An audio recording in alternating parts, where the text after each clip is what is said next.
L'heure est venue de vous parler de cette jolie bête que j'ai dans la main. Celle-là, le nouveau MacBook Pro 16 pouces. Je vous l'ai déjà présenté l'autre jour, j'ai fait l'unboxing avec vous. Et ça fait quelques jours maintenant que je l'utilise et que j'utilise tout le temps, quotidien. J'ai switché de mon MacBook Pro 15 pouces au MacBook Pro 16 pouces. Ça, c'est vraiment bien. Je sais pas si vous êtes utilisateur d'Apple, mais il y a un truc qui est vraiment génial chez Apple, qui est très simple. C'est le système de transfert que vous allez pouvoir faire d'un Mac à l'autre. Vous prenez un disque dur, vous faites une time machine, c'est-à-dire que vous allez sauvegarder toutes vos données, toute votre config telle qu'elle est là, dans la time machine. Ça vous fait une copie numérique. Vous allez pouvoir tout importer de votre time machine, vous prenez, vous branchez. En gros, vous fermez l'ordinateur, vous ouvrez l'autre, vous retrouvez exactement la même chose, toutes vos données telles qu'elles étaient. Faites les mises à jour entre-temps, c'est quand même plutôt bien. Et vous avez tout sur une nouvelle machine qui est extrêmement performante. Alors le truc qui peut être un peu frustrant, c'est que c'est effectivement très transparent, donc on se dit mais au final j'ai la même machine, c'est la même chose. Sauf que non, en réalité quand vous ouvrez les programmes derrière, quand vous faites pédaler la machine, ça va beaucoup plus vite, c'est vraiment cool. Et en plus là-dessus, on a un écran 16 pouces ou d'un écran 15 pouces, ça apporte plus de confort, c'est vraiment hyper agréable. Ça fait plusieurs jours que j'utilise et voilà enfin maintenant venu le moment où je vous débriefe tout et je vous dis exactement ce que j'en pense.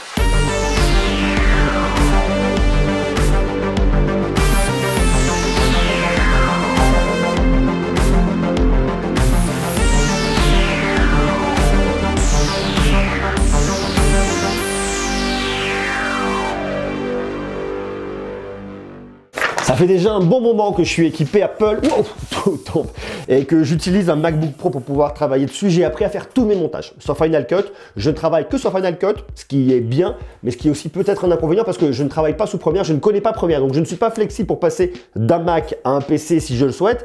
Donc je suis Mac pour tout ce qui est vidéo, tout ce qui est montage. Ça me va, c'est ma façon de bosser. Pour moi, c'est vraiment cool. J'aime bien Final Cut, c'est très intuitif, facile à faire, facile à travailler, facile à monter. Et puis plus le temps passe, plus je connais de choses, plus je suis efficace, plus je peux aller vite. Mais ça, c'est cool. Et je trouve ça vraiment intéressant de pouvoir bosser avec Final Cut sur cette machine-là. Parce que d'une, l'écran est un peu plus grand. Et croyez-moi, le fait d'avoir un gap entre le 15 pouces et le 16 pouces, c'est pas énorme. Quand on le regarde comme ça, on se dit pas waouh, c'est vachement plus grand. Mais c'est quand même plus de confort et ça, c'est quand même vraiment agréable. Alors là, je vous parle de Final Cut, je vous parle de montage. Je pense pas que vous soyez forcément un monteur. Vous ne faites pas forcément des vidéos, mais il y a plein d'autres cas d'usage qui sont très intéressants. L'autre jour, il y a eu un briefing chez Apple. Nous ont montré effectivement les nouveaux produits. Il y avait toute une équipe de Cupertino qui était là, qui disait ok, je vous montre, je vous explique ce qu'on peut faire avec. Et il y a plein de choses hyper intéressantes. On en reparlera parce que je vais le tester bientôt avec un iPad Pro. Si vous faites de la vidéo, si vous faites de la musique avec Logic, vous pouvez utiliser votre Mac, vous mettez votre iPad Pro qui est synchronisé et vous utilisez votre iPad Pro à côté pour pouvoir régler des plugins, pour utiliser pour gérer la timeline et tout ça avec votre stylet. Donc ça, c'est vraiment intéressant, ça montre beaucoup d'usages qui sont vraiment cool. Et quand vous avez une machine comme ça qui est extrêmement performante,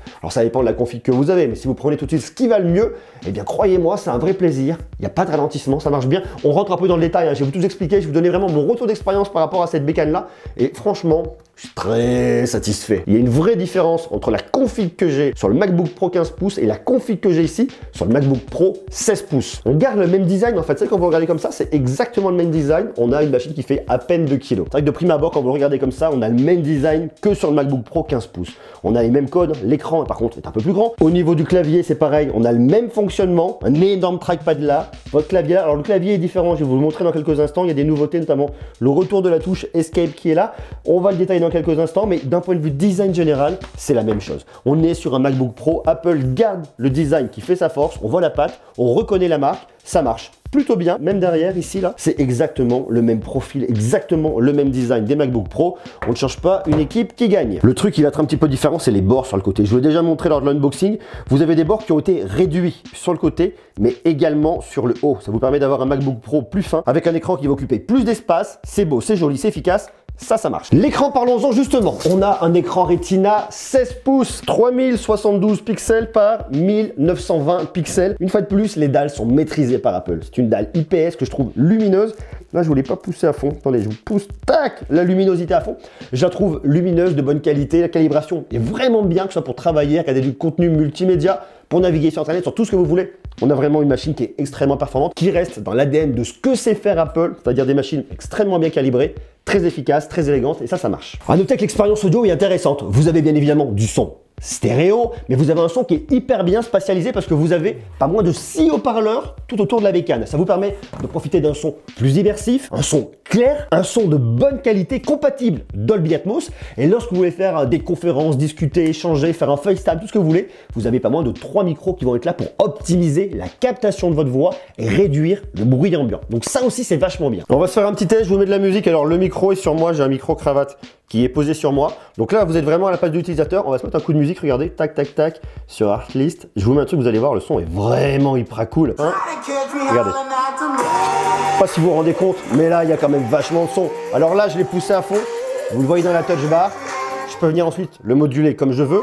Mais il y a un son qui est vraiment clair, qui est de bonne qualité, ça c'est vraiment hyper cool. Et en plus, un truc qui est vraiment intéressant, c'est qu'il y a un travail qui a été fait par Apple pour réduire les vibrations. Lorsque vous avez la main sur la machine, vous écoutez de la musique comme là, à fond, eh bien, vous ne sentez pas de vibration particulière. Je peux poser ma main n'importe où, eh bien, il y a une bonne répartition.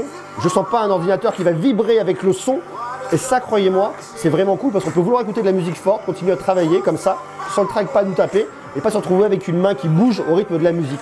Le son est clair, le son est de bonne qualité, il y a une expérience immersive et là-dessus aussi il y a une vraie belle maîtrise de la part d'Apple. Bon là je me retrouve obligé de parler un peu très fort avec toute cette musique qui est hyper forte, mais c'est vraiment cool parce que quand on a un ordi comme ça, quand on travaille d'usage pro par exemple comme moi, MacBook Pro usage professionnel, quand on fait du montage, eh bien on veut pouvoir avoir une qualité qui est vraiment bonne, un son qui est très juste pour pouvoir vraiment permettre de retranscrire au mieux ce qu'on fait. Et ça, c'est cool. Alors, quand on parle audio, on va aussi parler de la prise jack. On va faire un petit tour du côté de la connectique.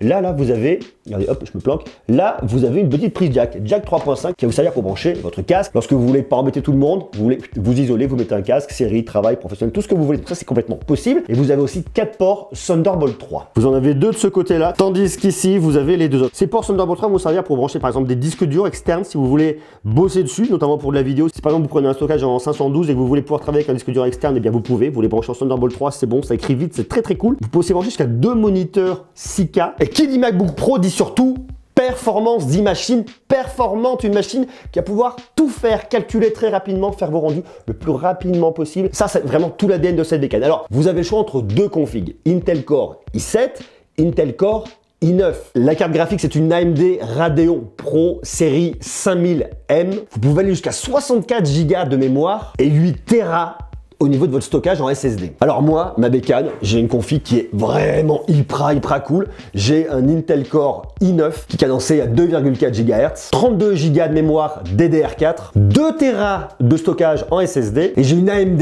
Radeon Pro 5500M, 8 Go de mémoire GDDR6. J'ai donc une machine qui est vraiment cool, qui est hyper optimisée, qui marche parfaitement bien et qui me fait des rendus qui sont extrêmement rapides sur Final Cut. Je monte en 4K, j'ai un truc qui est vraiment cool, qui marche très bien. On est quand même sur une machine qui coûte relativement cher, on est sur un modèle professionnel, donc c'est quand même pas relativement déconnant. Je vous parle du prix un peu plus tard, vous allez voir, il y a différentes configs. C'est vraiment cool, d'autant plus que Apple a vraiment joué le jeu et a gardé le même prix que ce qu'on avait l'année dernière au niveau des MacBook Pro 15 pouces. L'autonomie a été aussi augmentée par rapport à ce qu'on avait l'année dernière. Alors pas augmentée, pas multipliée, c'est pas un truc énorme, mais on va jusqu'à 11 heures d'autonomie en navigation. Ça dépend une fois de plus de vos usages. Moi, clairement, qui fait beaucoup de montage, comme je tourne tous les jours, je monte tous les jours, eh bien l'autonomie va pas durer 11 heures. Lorsque je tourne sur Final Cut, qui a les rendus qui se font, qui a tous les plugins, eh bien je vais pas le garder aussi longtemps. Mais c'est normal, ça correspond à mes usages. Mais je vous dis, pour la question de bureautique, pour la question de travail, vous êtes vraiment tranquille. L'autonomie, c'est toujours un truc un petit peu compliqué à quantifier parce que ça dépend vraiment des usages, ça dépend de ce que vous allez faire. L'OS, on s'en retrouve sur macOS Catalina, qui est préinstallé, qui fonctionne. Chez Apple, vous avez une maîtrise de A à Z, que ce soit au niveau du hardware, au niveau du matériel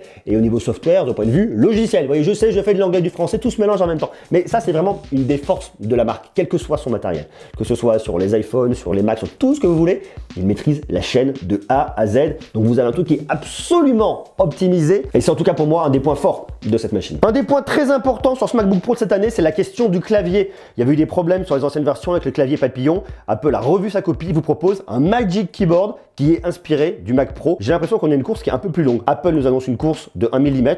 Je la trouve légèrement plus longue à quelque chose près, mais c'est vraiment infime par rapport à ce que vous aviez l'année dernière sur le MacBook Pro 15 pouces. C'est un mécanisme à ciseaux. Je le trouve très confort à l'utilisation. Vous avez aussi le grand retour de la touche Escape qui est là. Ça avait été une grosse critique qui avait été apportée à Apple, effectivement, d'avoir une touche Escape intégrée à la Touch Bar. Là, on la retrouve en physique pour le plus grand bonheur de pas mal de personnes. Vous avez également Touch ID qui se trouve ici, qui a été séparé. On voit plus sur le côté, qui vous sert aussi de bouton pour venir l'allumer, qui marche bien pour venir déverrouiller votre Mac. Toujours votre Touch Bar qui se situe là, qui va pouvoir s'adapter en fonction de vos différentes applications. Un des très gros points forts du MacBook Pro, c'est cet énorme trackpad qui est vraiment énorme. Et lorsque vous allez tester une autre machine, eh bien croyez-moi, ça va vous manquer parce que vous avez vraiment de la place pour venir travailler. C'est vraiment hyper confort. On n'est pas obligé de tout le temps lever son doigt pour récupérer. On peut naviguer d'un bout à l'autre de l'écran très facilement en fonction des différentes applications que vous allez utiliser.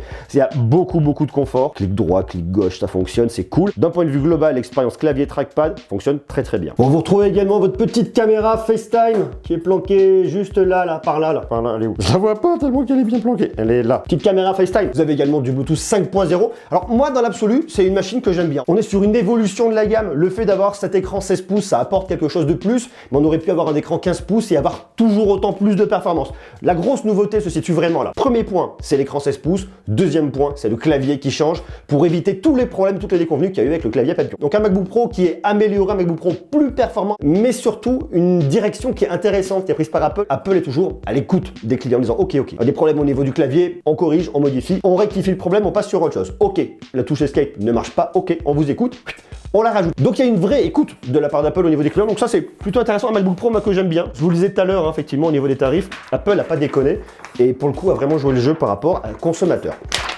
C'est là où on sort la fiche de prix. Je vous prends les deux configs de base que vous allez pouvoir retrouver si vous allez sur le site d'Apple. Intel Core i7, AMD Radeon, je lis parce que je ne connais pas par cœur, hein, il y a tellement de choses.